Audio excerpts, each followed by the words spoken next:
Lord Rowan Williams. شكرا.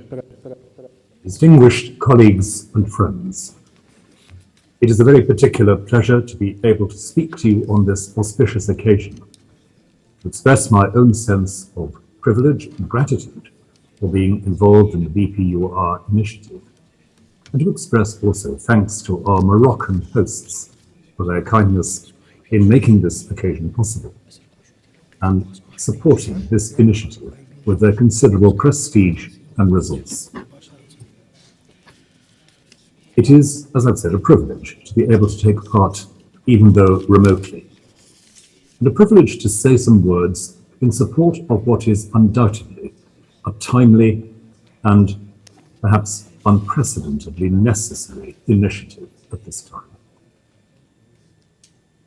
At the moment, we see throughout the world, not least in the hideous and tragic conflict in Eastern Europe, how religion can be misused and instrumentalized to justify violence and aggression. We need clear guidelines. We need international protocols, as never before, to make sure that our religious convictions are set free. Religious freedom is not simply about the freedom to practice religion within a society, crucial as that is.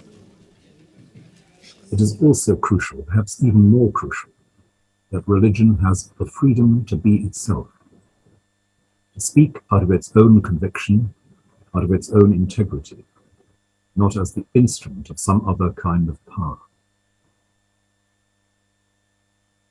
This is not to say that religion is non-political or private, but the particular contribution that religious belief and practice make to the public world is the contribution of a vision that does not depend on human negotiation, human advantage, the human quest for success, let alone the human quest for domination.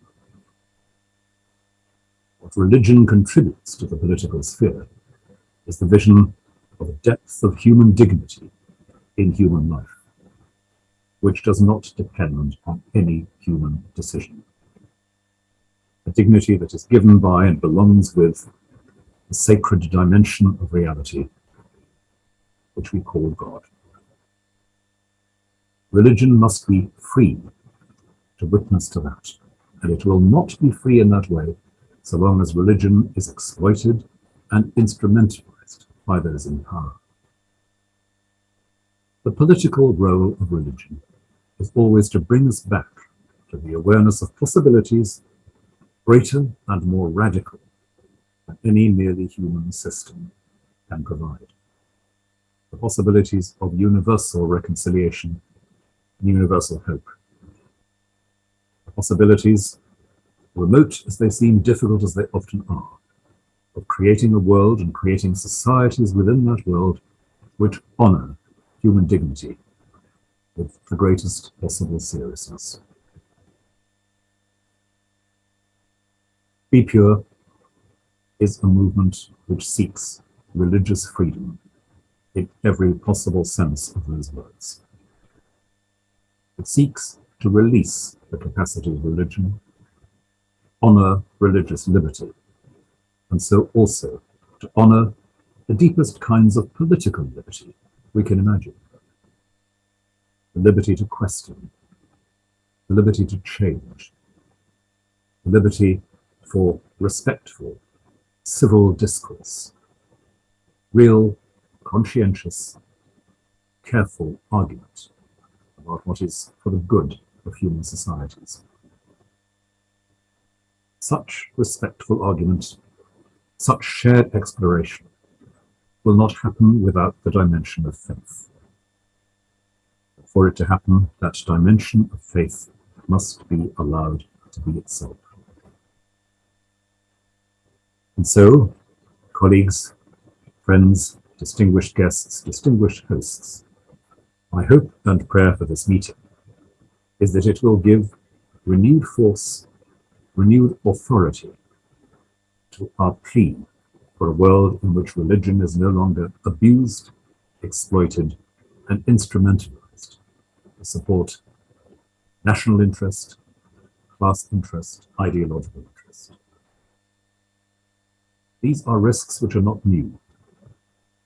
We are perhaps more aware than we have been for a long time of how serious the cost is when we forget the need for religion to be itself, to be independent.